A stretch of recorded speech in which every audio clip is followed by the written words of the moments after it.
C'est la résidence des Morcerf, dans le comte de Monte Cristo, mais en réalité c'est une folie du XVIIIe siècle. Une visite guidée dans les pas de Pierre Ninet. Ce château a servi pour le tournage du film inspiré du chef-d'œuvre d'Alexandre Dumas et sorti à la fin du mois de juin. On se souvient d'une magnifique chevauchée, d'un moment plein d'émotions dans le film. Tout se passe ici. Il vivra. Et pour tout le monde, il sera mort.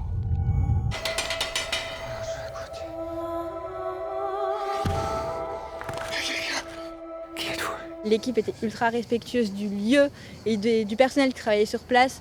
Ils nous ont permis d'assister à tout. On pouvait tout regarder, on pouvait tout voir. C'était vraiment un moment de partage et d'échange assez extraordinaire. Des mois après, le long métrage est un grand succès. Alors ici, impossible de passer à côté.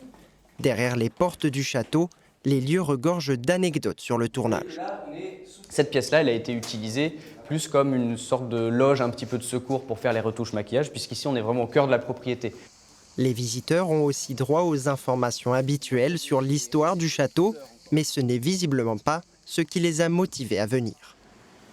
D'un côté, on aime beaucoup l'historique de la région, et puis de l'autre côté, on adore Ninet, donc voilà. Je revois vraiment les scènes dans ma tête, comme là, nous sommes dans le jardin, quand Pierre Ninet il arrive, il revient. C'est plein d'histoires, plein de souvenirs, et puis là, je pense qu'on est quasiment obligé de retourner voir le film là, pour retrouver nos marques. Le comte de Monte Cristo attire les curieux. Une aubaine pour ce petit bout de patrimoine. C'était plus de 40% des visiteurs qui venaient pour Monte Cristo au mois de juillet. Et en août, là, on est à plus de 60% des gens qui viennent exprès pour ça. Donc on bénéficie vraiment aussi du succès du film. Pour surfer sur cet engouement, le château de Langaran a déjà décidé de proposer des visites spéciales pour les journées du patrimoine.